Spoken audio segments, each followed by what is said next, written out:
మన దేశంలో కేంద్ర ప్రభుత్వము రాష్ట్ర ప్రభుత్వాలు కావాలని మా మాలల మీద కక్షపూరితంగా విషపూరితంగా ఒక కుట్రతో మరి ఇక్కడ ఉన్నటువంటి ఒక ద్వేషంతో రాజకీయ లబ్ధి కోసం కేవలం మాలలను అణగదొక్కాలనే ఉద్దేశంతో ఈ ఎస్సీ వర్గీకరణ విషయంలో మరి రాజ్యాంగాన్ని వ్యతిరేకిస్తూ ప్రజాస్వామ్యాన్ని కూని చేస్తూ చట్టాలను తొంగలో దొక్కుతూ రాజ్యాంగాన్ని అపహాస్యం చేస్తూ మరి వర్గీకరణ విషయంలో ముందుకు వస్తున్నటువంటి విషయం అందరికీ తెలిసిందే. అయితే ఈ రాజ్యాంగాన్ని కాపాడాల్సినటువంటి బాధ్యత రాజ్యాంగ పరిరక్షకులైనటువంటి రాష్ట్రాలలో గవర్నర్లు, కేంద్రంలో రాష్ట్రపతి, నేషనల్ ఎస్సీ ఎస్టీ కమిషన్ గారు.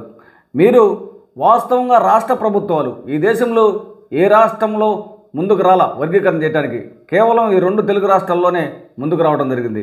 కాబట్టి ఈ రాష్ట్ర ప్రభుత్వాలు తన స్వార్థం కోసం, స్వలాభం కోసం, వివక్షతతోటి, పక్షపాత ధోరణితో మాలల మీద కక్షగట్టి మరి రాజకీయ లబ్ధి కోసం వర్గీకరణకు ముందుకు వస్తుంటే ఇది చాలా అన్యాయము, ఇది చట్ట వ్యతిరేకము, రాజ్యాంగ వ్యతిరేకము. కాబట్టి రాజ్యాంగ పరిరక్షకులైన గవర్నర్ గారు కానీ, రాష్ట్రపతి కానీ, నేషనల్ ఎస్సీ ఎస్టీ కమిషన్ కానీ కళ్ళు తెరిచి ఒక్కసారి ఈ వర్గీకరణకు అడ్డుకట్ట వేయండి.